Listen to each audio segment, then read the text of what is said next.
बिस्मिल्लाहिर्रहमानिर्रहीम। ख़ातिन हज़रात, इतने दिनों से इतनी सारी आपको रंग बिरंगी बातें बताता हूँ, दुनिया जहाँ की सैर कराता हूँ, तरह तरह के लोगों से मिलवाता हूँ।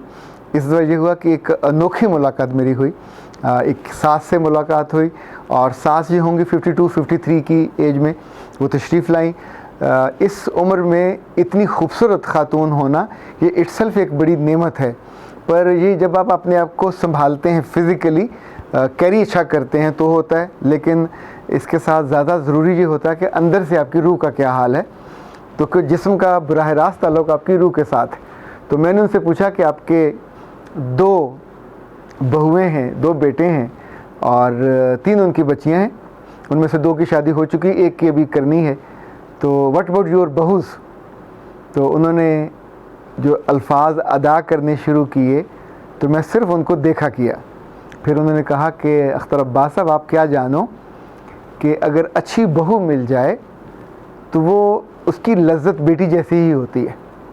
फिर उन्होंने अपने अभी हालिया लंदन विज़िट का बताया कि मैं अपनी बहू के पास गई हुई थी और इतना वक्त मेरा अपने बेटे के साथ नहीं गुज़रा जितना मैंने अपनी बहू के साथ गुजारा।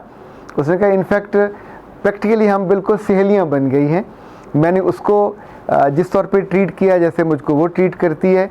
वो इस बात को जानती है कि मैंने उसको कितने लोगों में से ढूंढा, और सच्ची बात यह है कि मैंने जब उसको ढूंढा तो अपने रब से दुआ की कि जो इसकी आरज़ू है वो भी सारी मैं पूरी करूँगी, पर मेरी आरज़ू तो यह है कि मैं बहुत चैन से, बहुत सुख से और मोहब्बत से रहना चाहती हूँ।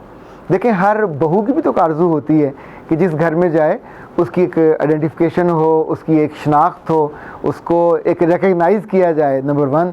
दूसरा, उसके साथ सॉफ्ट बोला जाए। तीसरा, उसके आए गए कोई अजीज़ हों तो उनकी भी इज़्ज़त की जाए। चौथा, उसको थोड़ी स्पेस दी जाए। पाँचवा, उसके कपड़े पहनने ओढ़ने का ख्याल रखा जाए। छठा, जब वो कोई काम करे, सर्व करे तो उसको एडमायर किया जाए, कम से कम एडमिट तो किया जाए ना कि yes you are doing something. सातवां, उसके मियाँ के सामने उसको रुस्वा और बेइज्जत न किया जाए। आठवां, घर वाले जब आपस में बैठें तो उससे हट के हम आपस में कानाफूसी ना करें, विस्पर ना करें। यानी ये तो हदीस के अल्फाज हैं, नबी सल्लल्लाहु अलैहि वसल्लम ने फरमाया कि जब 3 हों तो 2 आपस में कानों में बात न करें। ये तीसरे को नागवार गुजरता है। और आमतौर पे हमने तो देखा है कि जब हम इस इतनी शानदार बात पे अमल नहीं करते तो लोगों के दिल फट जाते हैं। वो बेटियां हों, वो बेटे हों, वो बहुएँ हों, लगता यही है कि ये हमारे बारे में बात हो रही, चाहे वो किसी और के बारे में बात हो रही हो। तो उन्होंने बताया कि लंदन के उस विज़िट में कोई 3 हफ्ते का विज़िट था। ऐसे दिन गुजरे जैसे हवा में गुजर जाते हैं, जैसे खुशबू में आप नहाते हुए और पिकनिक में नहाते गुजर जाते हैं। फिर उन्होंने वापस आके अपनी जो दूसरी बहू है, अब वो शी इज़ टू यंग, वो बुज़ुर्ग बहू नहीं लेके आए और अपने बेटे के लिए उन्होंने छोटी उम्र की बहू तलाश की है। उनकी दलील ये थी कि छोटी उम्र की अगर बहू हो तो उसको मोहब्बत का मतलब समझाना आसान होता है, उसको अपनी मोहब्बत में ढालना आसान होता है। देखिए, जिस घर में मोहब्बत नहीं होती सास और बहू की, वहाँ आम तौर पे सास का अपनी क्या कहेंगे उसको, बहू की माँ के साथ जो एक पुराना चल रहा होता है हिसाब किताब, ये सगी भाभी और नंद का रिश्ता भी हो सकता है कि नहीं आप अपने भाई की बेटी लेके आए हैं पर उससे भी दुश्मनी निकालोगे, इसलिए नहीं कि वो भाई की बेटी है, इसलिए कि वो आपकी भाभी की बेटी है।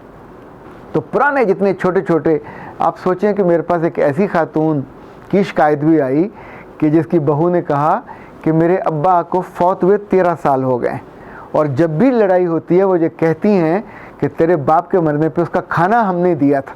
अब सोचिए कि जब आप इतनी घटिया कंप्लेंट करेंगी, तो मैंने उसे कहा कि तुम उसे कह देना था कि जब आपका कोई मरेगा तो मैं अपने माँ बाप से कहूँगी कि वो भी खाना दे दें। तो वो सुन के मुस्कुराई। देखें, ये बात कहना ज़रा मुश्किल होता है, सास को नहीं कहा जा सकता, पर दिल में तो आपके ये ख्याल ज़रूर आता है कि अगर तुम ये अहमकों वाली और इतनी घटिया बात बार बार सुना रही हो कि हमने ये किया, हमने ये किया, हमने टेंट लगाए, हमने वो नीचे सफ़ें बिछवाई और हमने खाना खिलवाया, तो देखें आप अजीज़ थे, अजीज़दारी में, और हमारी तो माशरत में ये चलता है। नहीं, अल्लाह माफ़ करे, को बिल्कुल गैर हों वो भी खाना पका के लेके आते हैं। और उस रोज़ ये अरबों की तहज़ीब भी थी, मुसलमानों की तहज़ीब भी है, हमारे यहाँ भी है कि कोई फौत हो जाए तो उस शाम उस घर में खाना नहीं पकता, आपके जो करीबी इज़्ज़ा व कारब हैं वो खाना पकाते हैं, वरना अहले मोहल्ला पकाते हैं, जो नेक लोग वहाँ के होते हैं वो पकाते हैं। इवन मैंने फ़लस्तीन में, गज़ा में और खान यूनुस में लोगों से पूछा तो उन्होंने कहा कि जो हमास के लोग हैं वो खाना भी सर्व करते हैं, वो सफ़े भी बिछाते हैं, उनके टेंट हैं, उनकी कुर्सियां हैं, उनके स्पीकर हैं, और आके वो मौत के मौके पे ना सिर्फ अल्लाह और रसूल की याद दहानी कराते हैं बल्कि सारा काम संभाल लेते हैं। देखिए, ये तो दिल में उतरने का मौका होता है। आप दिल से उतरने की पूरी ये कार्रवाई करते हो कि वो बहू आपकी जब जब आपके बारे में सुने इस जुमले को तो उसके दिल में जहरीला पौधा उगे कि मेरी सास इतनी घटिया है, फिर मोहब्बत नहीं हो सकती। ये जो खातून जिनकी मैं इब्तिदा में और आगाज़ में आपको बता रहा था, देखें ऐसे लोग लिटरली सोने से तोड़ने वाले लोग। ये आपकी अम्मा हो, आपकी बहन हो, कल आपकी बीवी भी तो इतनी अच्छी सास बन सकती है।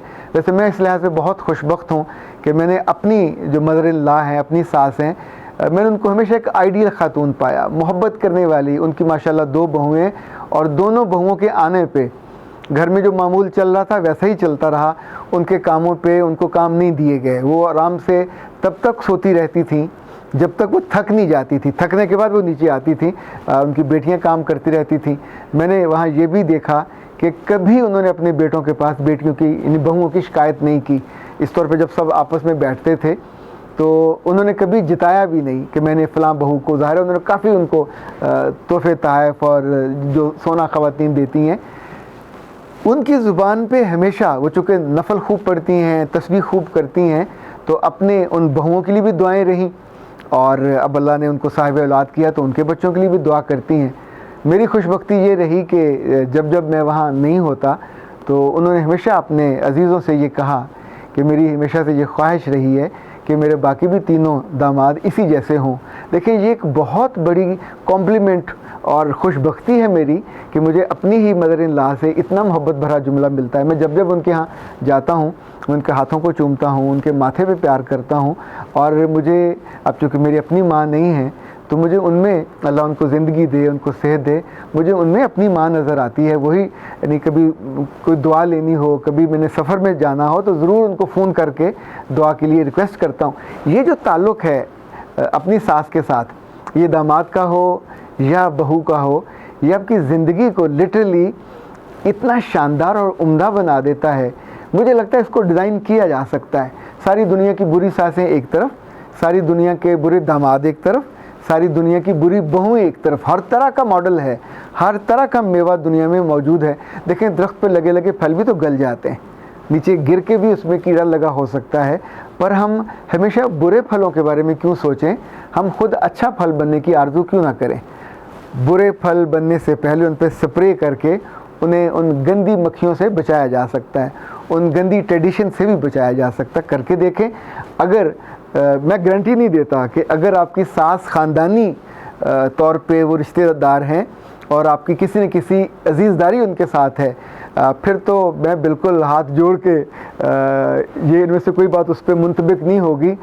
वो अनपढ़ भी होगी, वो जालिम भी होगी, वो क्रूल भी होगी, वो आपका सांस भी बंद करेगी, वो आपका खाना पीना उस पर भी नज़र रखेगी, वो आपके टेलीफोन भी आपसे ले लेगी, और वो आपको ये भी करेगी कि सुबह सुबह 6 बजे से पहले उठ के आके आपके मियाँ को कमरे से निकाले और कहे कि जाओ मंडी से जाके लेके आओ कुछ सब्ज़ी वब्ज़ी। हालांकि मियाँ उससे पहले कभी नहीं गया होता। वो ये भी कह सकती है कि उठो और जाके अपनी बहन को स्कूल छोड़ के आओ, उससे पहले उसने कभी ये काम नहीं किया हो सकता।